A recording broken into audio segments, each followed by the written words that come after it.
All right, so we're now on to 8-2.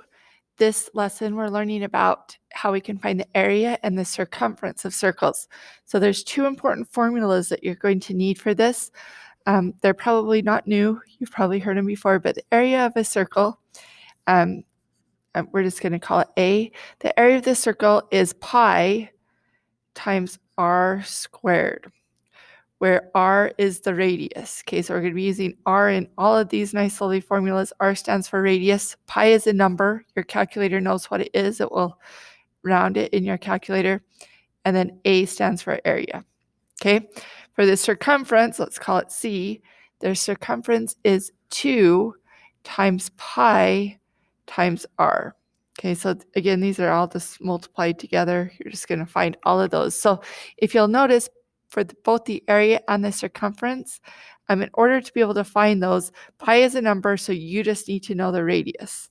2 is a number, pi is a number, so you just need to know the radius. So if you found the radius, you can find the area or the circumference.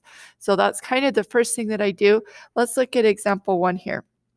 Basically, I just find my radius, and then I can plug it straight in. So examples 1, 2, and 3, they're asking us to find the area. So all we need to do is use this area formula. Let's write it down one more time. So the area is equal to pi times r squared right there. So we need to identify the radius, and then we're good to go. We can plug it in and find it.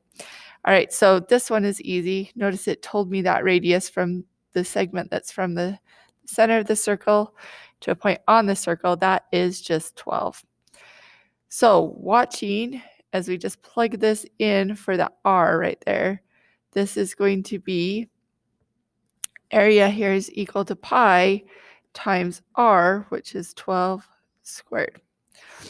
All right, so order of operations, say do your exponents first. So let's square 12 before we multiply it with pi. 12 squared is 144.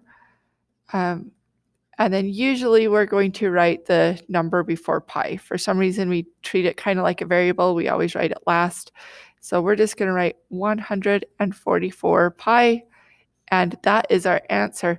Now, this is an exact answer.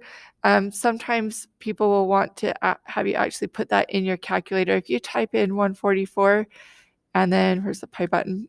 Pi right here, my calculator will round it. So you can get an estimation too. It'll give it to you in a decimal, so just round it to the nearest tenth. But it says it's 452.38, so we're going to round that to a 4. So either of these answers I will accept. I probably prefer the exact answer right there with pi in it, but if you want to put it into your calculator, that is super too. All right, let's look at example number 2. Again, all we need to do is find r. Now this time they didn't tell me r. Notice that this is a diameter. This is a segment that goes from a point on the circle to a point on the circle. I'm going through the center. So our diameter is 18, but that also makes it pretty easy just to take half of that. Remember, our radii are equal, so we could just divide this by 2. So 18 divided by 2, our radius is 9. Again, that's all you have to do. Now we just plug it into our formula right here. The area is equal to pi times r, which is 9 squared. All right, square the 9 first. 9 squared is 81. We're going to write that before our pi. That's a fantastic answer. Again, if you put it in the calculator, 81 times pi gives you 254.46, so we'll round that up to 5. Okay, so either, you don't need both of them. You could just choose your favorite one to be your answer there. All right, last area example, then we'll go on to our circumference. This time, only difference is we have a decimal. We're working with a decimal, but they told us our radius right there. We didn't have to divide or do any math to figure it out. They just showed us a picture. That's our radius. All right, so the area here, remember our area formula is just equal to pi times r squared. So my r is at 2.8 squared. I just grab a calculator. 2.8 squared is going to be 7.84 times pi. And again, that is fantastic.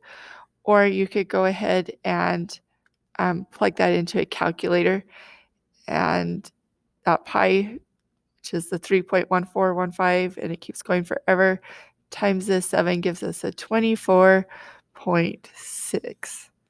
So either of those answers. All right, so that's all the examples for our area, and we'll do the circumference examples in the next video.